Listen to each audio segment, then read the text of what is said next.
Chelsea 0, Manchester City 2. The first game of the Enzo Maresca era, the first game of Chelsea's Premier League season has ended in defeat. Obviously, it's always going to be a hard match against Man City, but there's plenty that we can delve into after those 90 minutes that we saw. Some positives and quite a few negatives too, and today I'm going to break down all my thoughts on the match, 3 positives and 3 negatives from our first game of the season.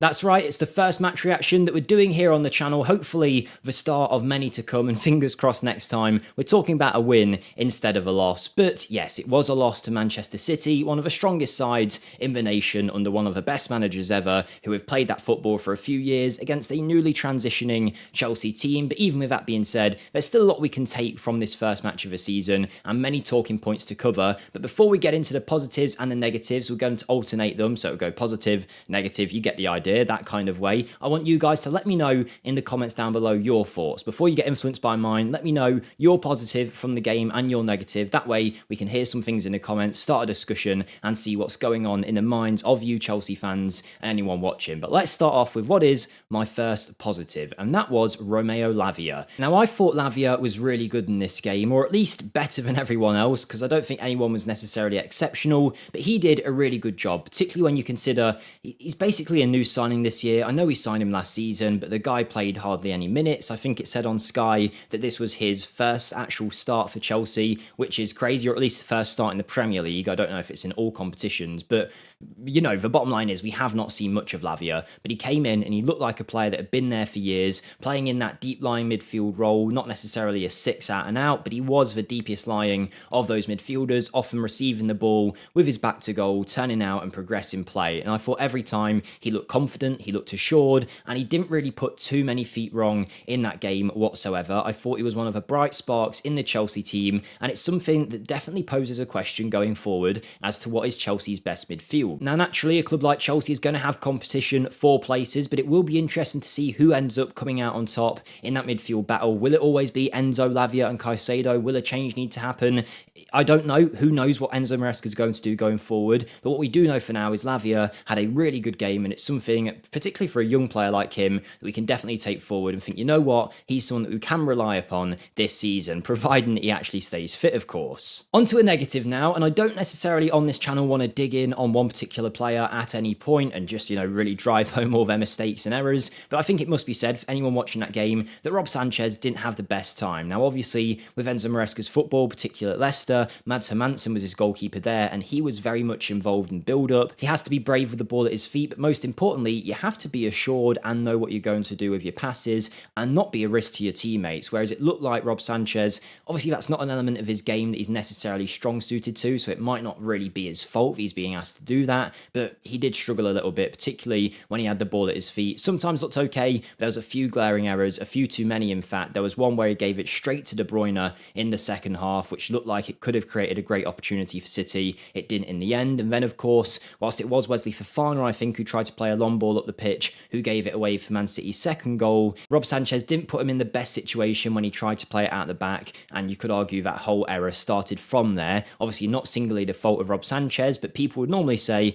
okay, but he's a great shot stopper, and then you see the Kovacic goal and say he got a hand to it, but it maybe wasn't enough. Was it his fault? Was it just a good strike from Kovacic? Like I say, I don't necessarily want to dig in on a single player, but I didn't think it was Rob Sanchez's best match. It'll now be interesting to see with the Conference League game midweek, which I think Jorgensen will play, who comes out on top in that battle come the Premier League match at the weekend. Maybe they'll bed Jorgensen in slowly, but if he has a good match against Servette and plays well in the Conference League, we could see him in our next Premier League match starting. So is Jorgensen going to be the man for Maresca? Is he going to be Chelsea's long-term goalkeeper? Who knows, but after that game, it definitely wasn't Sanchez's best performance, and I don't think it will have done him too much in terms of earning favour as that first-choice goalkeeper in Enzo Maresca's side. So that's one positive and negative. We've still got 2 on either side of the coin to go, but before we get into the rest of those, if you are enjoying this video or you just want to be nice, smashing the like button really does go a long way here on YouTube, and if you haven't yet hit that subscribe button, make sure you do so, as we are closing in on 1,000 subscribers, which would be a nice milestone for the channel. And like I say, drop your positives and negatives in the comments. I'd love to hear yours. But let's move on to my second positive, and I must say it's pretty hard to find so many positives to actually talk talk about in this match,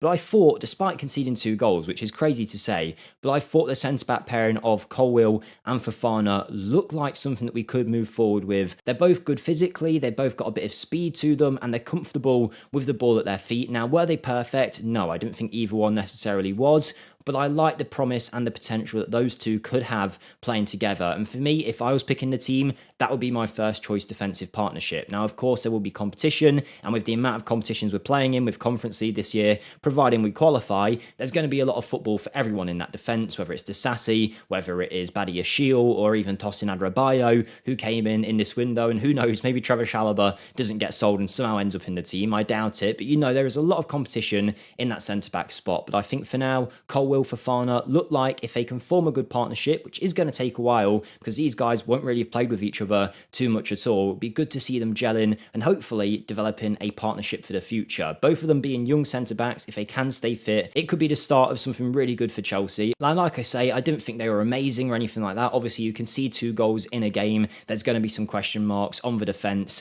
and you could argue maybe they could have done a little bit better for Haaland's first. Maybe for the second one, we should have closed down Kovacic's shot more. You could argue it any single way about any goal or anything that happens, but for me, I just think there's some kind of promising future for those two playing together at the back of Chelsea's defence. The second negative that I want to talk about, just a quick one, is Marc Cucurella seemingly picking up an injury at the end of his game. Now, he did walk off and seemed to be walking okay as he did leave the pitch. Renato Viega, I'm sure, will have played the Conference League game anyway, that's coming up midweek, but Cucurella, if he is injured, who knows how bad it would be, could be a big loss. I thought he was one of the better performers for Chelsea today. Obviously, he had to compete with Savinho in the first half, and then Doku switched over, and they kept switching, and then later on Phil Foden comes on. He gave him a good battle, did a good job, and continued the form that we saw from last season, and of course for Spain as well in the European Championship. So Cucurella being injured is a disappointment, but we're crossing our fingers that it's not too bad. Now, I must say, the format's kind of killed me here, because trying to find a third positive from this match was pretty tough, but there is something that I landed on that I thought should be spoken about, and that is,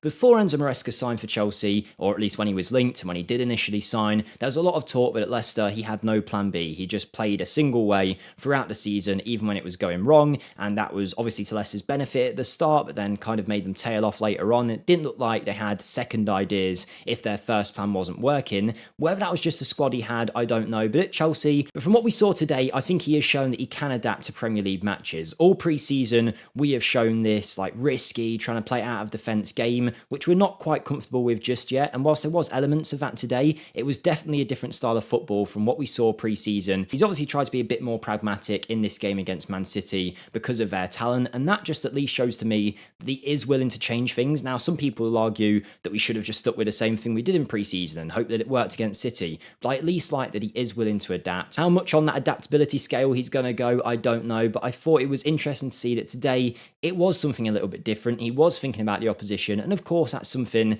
that any top manager should be able to do, and I think really we should have all expected it anyway, but there was a lot of things fired at Maresca before he joined Chelsea and when he did join Chelsea that he was just going to stick to this one system and have no other idea. But today, I think he showed that that isn't going to be the case, or at least it isn't the case right now. For the third negative though, what I want to cover is the positioning of some of Chelsea's players in terms of where they actually were set on the pitch as their area to play. Now, of course, it's really hard to fit everyone into a team that works. You've got to get your star men in, but there was a few things that kind of confused me a little bit in terms of whether that's going to work going forward, and it will take Maresca time, but I think we need to find the best positions for our players to get the most out of them. Cole Palmer is a brilliant talent, and when he had the ball, did really well, but he was kind of isolated on that right side. Was that a fault of the system that he was playing in? Was it because Malagusto, until later on, wasn't necessarily always going past him and letting him come into that inside space that he likes?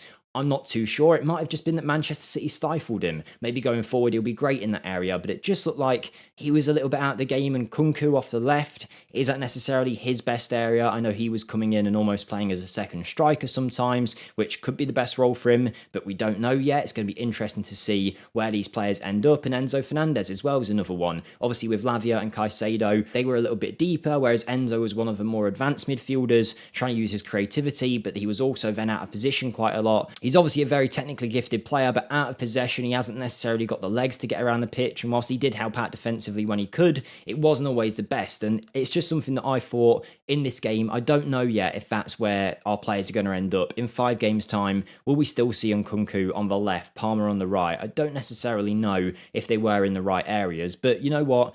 Time will tell. It's obviously a very early stage of Maresca's reign. We can't get too bogged down in anything just yet, but that's my thoughts on Chelsea 0, Manchester City 2. Our first game of the season, our first loss of the season, and hopefully next time we're talking about a win.